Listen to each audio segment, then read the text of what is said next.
Everyone, welcome back to my channel learn with Sneha. आज हम the best Christmas present in the world का जो last part है वो स्टार्ट करेंगे। जो इसके फर्स्ट और सेकंड पार्ट है उसका लिंक मैं डिस्क्रिप्शन बॉक्स में दे दूँगी, आप पहले वो चेक कर लीजिएगा।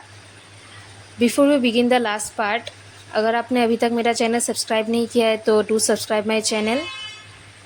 So let's begin the story. I folded the letter again and slipped it carefully back into its envelope. I kept awake all night. By morning, I knew what I had to do. Narrator ने letter को fold करके फिर से envelope के अंदर रख दिया। उस दिन पूरा रात उनको नींद नहीं आया था। नेक्स्ट डे उन्होंने डिसाइड कि उनको क्या करना है। लेटर पे जो एड्रेस लिखा हुआ था उस एड्रेस पे नरेटर जाते हैं। वहाँ पे जाके नरेटर देखते हैं कि जो घर है वो जला हुआ है। अगर घर पे कभी आग लग जाए तो उसका कंडीशन जैसा होता है बिल्कुल वैसा कंडीशन ही यहाँ पे इस घर का भी हुआ था। यहाँ पे डिस्क्रिप्शन दिया हुआ है कि कैसा कंडीशन था उस घर का। तो उन्होंने क्या किया, जो पास में घर है वहाँ पे उन्होंने नॉक किया कि कोई इस घर में रहता है या नहीं।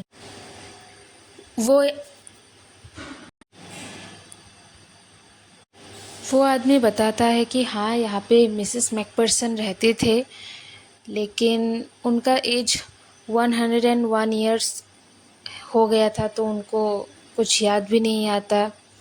लेकिन वो जब रह रहे थे तब एक दिन आग लग गया था घर में। कैसे आग लगा एग्जैक्ट रीज़न किसी को नहीं पता, लेकिन सब लोग गेस करते हैं कि उनको मिसेस मैकपर्सन को कैंडल्स जलाने का बहुत शौक़ था, बिकॉज़ उनको इलेक्ट्रिसिटी थोड़ा एक्सपेंसिव लगता था, इसीलिए वो कैंडल्स यूज़ करते थे। तो सब सोचते हैं कि शायद कैंडल से ही आग लग गया था घर पे। फायरमैन ने उनको बचा लिया था, बट अभी वो इस घर में नहीं रहते, वो अभी एक नर्सिंग होम में रहते हैं।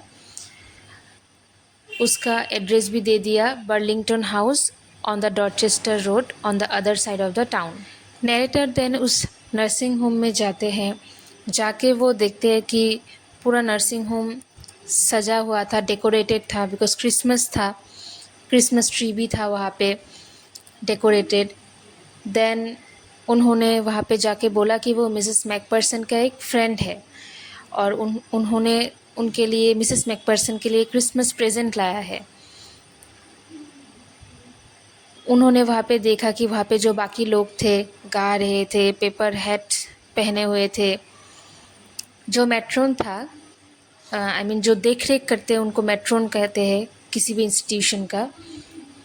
तो जो मैट्रोन था वो बहुत खुश हो गया नरेटर को देख के। उन्होंने नरेटर को इवन मिन्स पाई भी ऑफ़र किया था।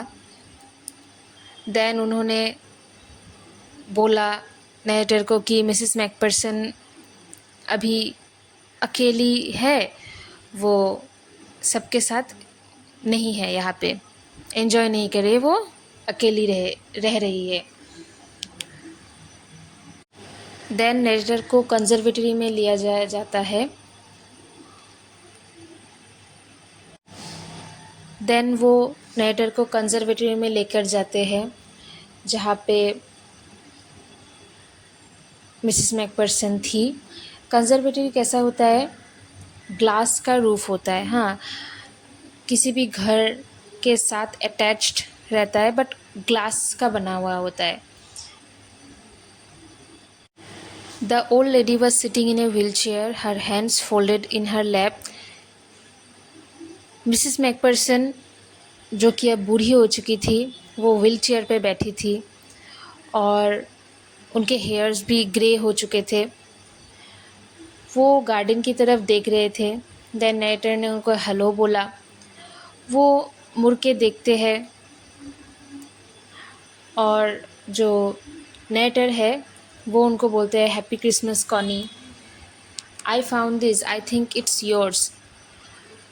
ये बोल के वो जो टीन का बॉक्स था वो मिसेस मैकपर्सन को देते हैं, और जैसे ही वो देखते हैं वो टीन का बॉक्स और उसके अंदर का जो लेटर, वो इतना खुश हो जाती है. That was the moment her eyes lit up with recognition and her face became suffused with a sudden glow of happiness.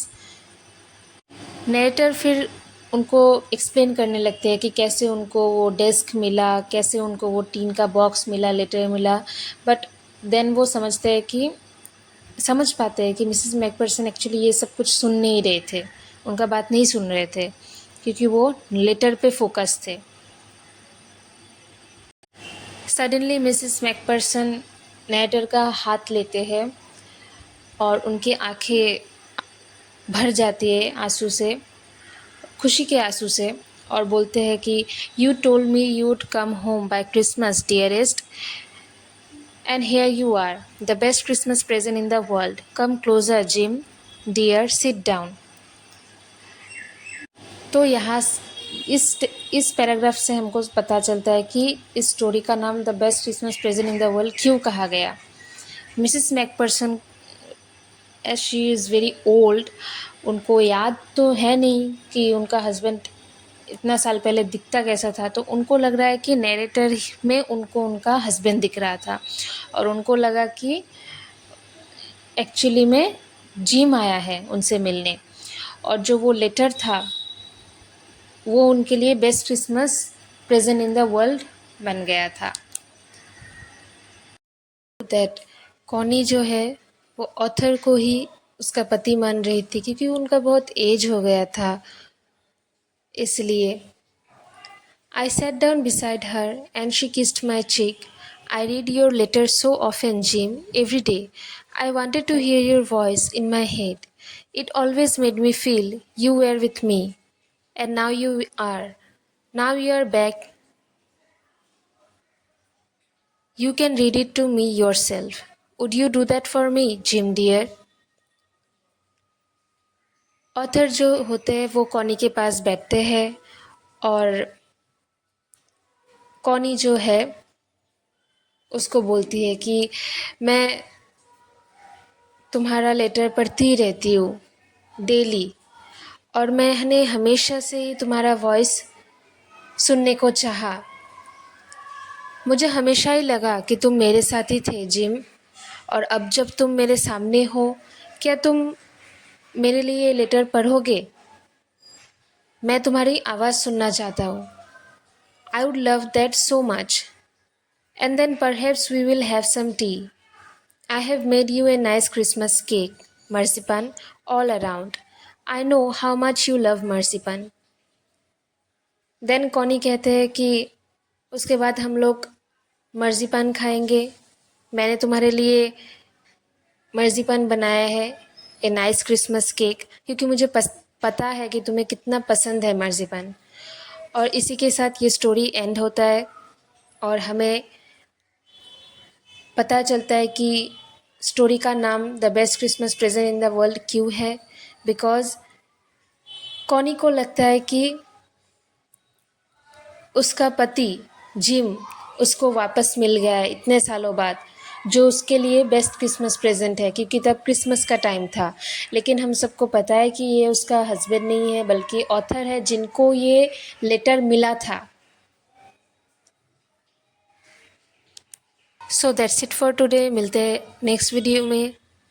अगली वीडियो मुझे कौन से टॉपिक पे या स्टोरी पे बनाना चाहिए, do let me know in the comment box. Thank you for watching.